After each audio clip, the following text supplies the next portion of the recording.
Hi there, I'm Danielle Lynn, the Soul Alchemist, and today I'm going to talk to you a little bit about what intuition is. Now, you might have already heard a little bit about what intuition is, you might have done a little reading, you might even know a lot about the subject. So in this video today, I'm going to share with you a few perspectives and ideas that might connect you with a better understanding of what your intuition is. I'm even going to share a little bit of resources on how you can connect to your intuition. So, what is your intuition? For a lot of us, we think of it as that invisible voice in our head that's guiding us to make certain choices. I always see intuition as another sense.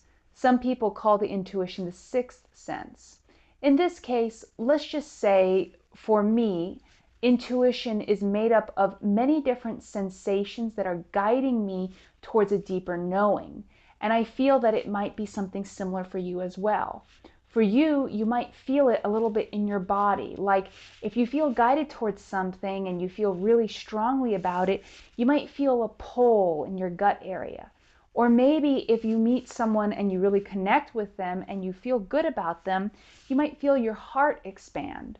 Sometimes you might feel almost like you're seeing things from your eye, but not quite, almost like as though you're having a dream while being awake, which would be connecting to your third eye. Now, your intuition from this perspective is the sense of you that is aware of the multidimensional nature of what you are. And what do I mean by that? Let's say from this, to make it real simple for this video, your sixth sense is aware that you are more than this human body and this human self. Your intuition is connected with you on every level. So you, perhaps the way you visualize it as your soul, your oversoul, all parts of you are connected through your intuition. So when you're feeling some guidance, especially if it's guidance that feels exciting, it's expansive, heart-opening, you're likely being guided by your heart, by your fuller self, to follow something, and that guidance we might call intuition. Now, there are other things people sometimes mistake for intuition. For example, you might get this sense that something's going to happen or that something already happened and you see it vividly. That's called precognition. That's when you're aware of an event before it happens, technically. Now, we'll get into time and the nature of that kind of stuff in another video. Today, however, let's focus a little bit more on intuition. But of course, just mentioning now, if you would like to hear more about these topics, please let me know in the comments so I can expand on them further in future videos. Now, connecting to your intuition is much more simple than you might realize. In fact, so many people have mystified the idea of connecting to your intuition. It's almost like, oh, we must do this. And I want to actually help us bring it a little bit more grounded, because your intuition is a very viable and real and tangible part of you. Just like your breath is something that's very fully experienced in your life, and yet you can't see it, you can certainly feel your breath and you feel it move through your body and you feel the effect and or lack of effect it has in your experience. So in a similar way, your intuition, when you remember how to tune into it, will have a huge impact and an effect on your daily, day-to-day life. So here's some steps that will help you connect to your intuition more fully and more readily. Please take what's useful and leave the rest. Meditation is one fantastic tool for connecting to your intuition. There's a lot of different techniques on meditation. I always say to people, follow the meditation technique that feels fun and joyful. If you have to force yourself to sit down and you feel restless, then maybe there's some more energy that needs to be worked out within you. I have myself been meditating since I remember. In other words, since I was born. And I could tell you I forced myself to sit for hours and hours and hours and hours and really got nowhere. And it was only when I was finally feeling receptive to meditating did it actually have any effect on me in my life. So I don't really recommend kind of pushing through, especially when it comes to meditation. But I do recommend trying a few different kinds of meditation. Going for a walk in nature is a form of meditation. Singing or drawing or connecting to your favorite art is a form of meditation when you give it your focus. Sitting and breathing is a form of meditation. Singing can be a form of meditation. So whatever feels sort of joyful to you, whatever's calling to you, start there.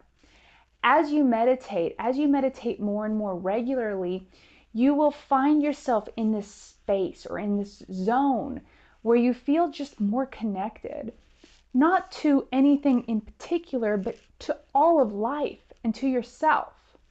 As you're feeling this level of connection with yourself and all of life, you may start to notice that you're just getting these ideas or getting these inspirations or getting these feedbacks.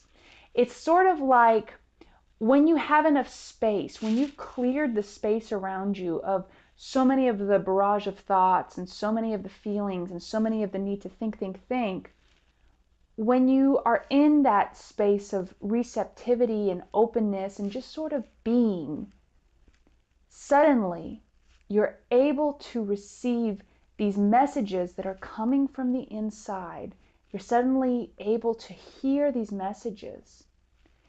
It's just like if you were in the city and you had all this loud noise going on and you could hear the loud noise and you were like, man, I wish nature existed. But really all that was happening was that loud noise was covering up that beautiful sound of the crickets or the birds or the owls. And it's not so much that the noise from nature needs to appear. It's just that the other noise was drowning it out a bit. And in a similar way, the noise of our mind and the noise of our daily life when we're stuck in our head drowns out the voice of our intuition. But our intuition is always there. It's not something you have to find, and it's not something you have to cultivate or reach for. The only thing that helps as you progress is opening yourself to being more receptive to hear. And that's exactly what meditation helps you with. Now, other things that help you with your intuition are being a good listener. Practice listening, not just to others, but even to yourself. Take time to really focus on what people are saying. Don't just try to think about what you're going to say next. Really engage with someone and listen to what they have to say when they're talking to you. As you do this, you're going to learn and remember the skill set of listening and receptivity, which is key for connecting to your intuition. Another one that you can do is you can talk a little bit to yourself, like in front of the mirror, and say things that are maybe like very true to you. Like, this is what I call myself right now. My name is Danielle, or my hair right now is sort of curly. And feel how that feels in your body. Feel how that statement feels in your body. Then say things that are absurd in your reality. Things like, my hair is blue right now. Then feel how that feels in your body. What that does is you start to create almost a map, a sensory map of the feelings, the perspectives that resonate more truthfully to you versus the perspectives that resonate and don't feel as true to you. And again, this is just different ways that you can cultivate that remembering on how to connect to your intuition, which is already present within you right now. Now remember, if you try these steps and you feel like you're struggling a bit, don't worry. You're always right where you need to be.